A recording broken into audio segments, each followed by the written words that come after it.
for you. Jodeci cry for you. Thing when you want me to. Like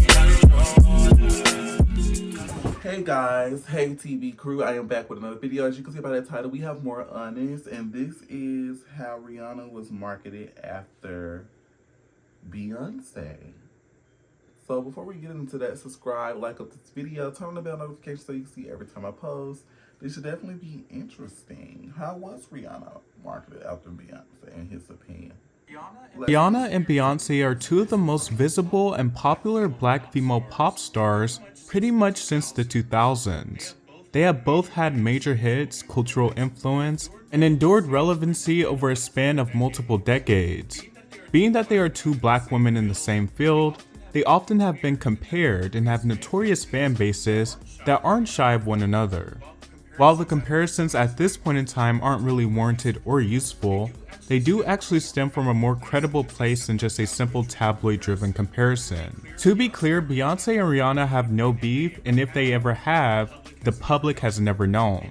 They never seem to have any beef and have expressed love for each other numerous times though. But I do think the sensationalism and story built around them is a very interesting origin story, and more direct Both of these women are so pretty than people might realize. So Rihanna got discovered in Barbados by singing Destiny's Child and Mariah Carey songs, which eventually resulted in her being able to record a demo tape, which featured her very first single Pon de Replay. Although she was initially met with skepticism from Jay-Z, after her performance, both L.A. Reid and Jay-Z were enthusiastic to sign her, which led to a 6-album record deal for then 16-year-old Rihanna. Pon de Replay served as an on-trend embrace of Rihanna's island roots. However, it was immediately met with comparisons to Beyonce's dancehall-tinged release, Baby Boy. Coincidental or not, Rihanna's label seemed intent on banking on the comparisons, and her initial proximity to Beyonce. Rihanna's debut album Music of the Sun, released in 2005, was an homage to her island roots, and was largely a vessel for her hit single Pon de Replay. Rihanna's initial commitment to her heritage on most of her debut set her apart from her peers, but she also had various songs that blended into the top 40. Rihanna was a very young and inexperienced artist, so it's more than likely that she didn't have a lot of control over her first few albums. While Rihanna was still searching for her lane, the Beyoncé comparisons were persistent. In many ways, the comparisons had duality. In some ways, she was looked upon by music critics as the Bayesian answer to Beyoncé. In other ways, she was leveraged as a competitor of Beyoncé. Rihanna is not the Bayesian version of Beyonce. Rihanna is Rihanna. Why do people have to compare everybody? Like, it's similar or not, different or not. It's repetitive, it's boring, it's dumb, it's stupid. It's also important to mention that Rihanna has shown gratitude for Beyoncé throughout her entire career, but especially at the beginning of her career. She always let it be known she was influenced by her. Rihanna is now 22, but almost 5 years ago, when she was only 17, her career was just building, and at the 2005 Jingle Ball, she was asked whose career she respected most. Beyonce, definitely. I just thought she was, well, the first thing I saw, was her beauty and how beautiful she was.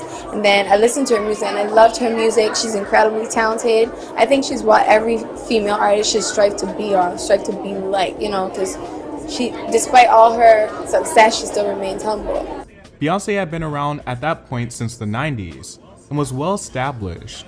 Rihanna had also performed in a tribute to her in Destiny's Child. For her first few albums, the Beyoncé comparisons were imminent, even more so when she did ballads and top 40 music that didn't lean into an island sound. Her first #1 hit, SOS, released in 2006, and taken from her sophomore album A Girl Like Me, was compared to the work of Beyoncé due to its vocal inflections and delivery and Destiny's Child-like melody. Similarly, Unfaithful drew comparisons to Beyoncé's balladry. However, as Rihanna was coming into I just don't see it. I was trying to think, as he said, like Unfaithful, SOS. Does that sound like Beyonce? I don't see it. I don't know. She would largely break away from any comparisons and officially morphed into her own superstar lane with 2007's Good Girl Gone Bad, which presented Rihanna in an edgier and more adult fashion. The album was a blend of dance pop and R&B, with more concise and thorough topics and production. There were some songs such as Take a Bow that drew comparisons to Beyoncé's Irreplaceable, taking on a similar production style and song theme. However, Beyoncé is so good. Ugh, so good. and Co were a major figure of the 2000s and helped shape some of the popular styles in R&B pop during that time period.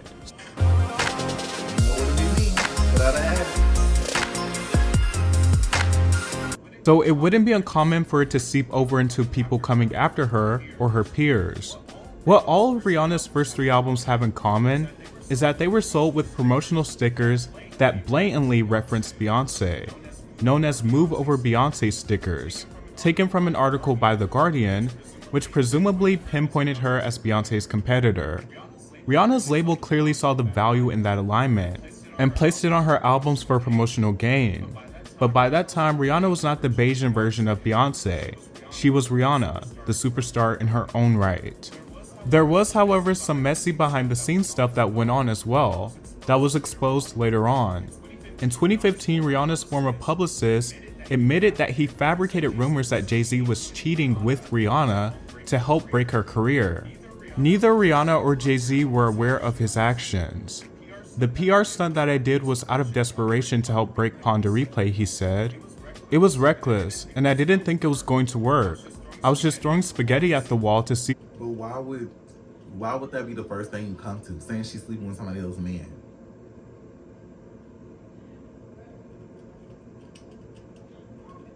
It was more than reckless, and you were too grown. Goodbye. I don't hear that. What would stick? By the time the 2010s came around, both of their influence would seep into popular culture and their peers, even at times influencing each other, whether that be directly or indirectly. Contemporary acts influence contemporary acts. That's just the name of the game. Usually for labels and the press, newer acts are commonly branded as the answer or opponent to someone already existing. And a lot of times that can be painfully clear when your new comparisons to someone is pretty much inevitable. There's like an instant push to see which lane you take up or fit in. But I think what it comes down to is how you progress from the comparison and how you come into your own. Rihanna obviously did that extremely well. In present day, I don't think Rihanna and Beyoncé could be more different artistically, career-wise, albums, and performance-wise either. They are very different and 2 megastars in their own right. They are 2 entirely different entities. So pretty. And when consuming their music, I don't go to them expecting the same experience. Even if there is some crossover moments where it sounds like they could have influenced one or the other, or shared the same producers and writers. Rihanna is a girl who was inspired by Beyoncé, and coincidentally she got signed by Beyoncé's husband, and was initially marketed after her, but she didn't rest in the shadows. She worked hard until her name was known in her own right. An interesting cultivation Should have. Who wants to live their career being known as the copy of, or the junior of, or the anything of somebody else? I wouldn't want that for me either. of events that led to one of the biggest female pop stars of all time. Rihanna is like huge. For her to not release an album like what, 7 years, and Rihanna still gets a lot of playlisting on like Spotify and stuff, like she never left. Rihanna is huge. But that was honest how Rihanna was marketed after Beyonce. That was definitely interesting. A lot of information that I didn't know. Comment down below what you think, and leave your boy a like, and as always, say have a good day and please be safe. Bye. And it goes a little something like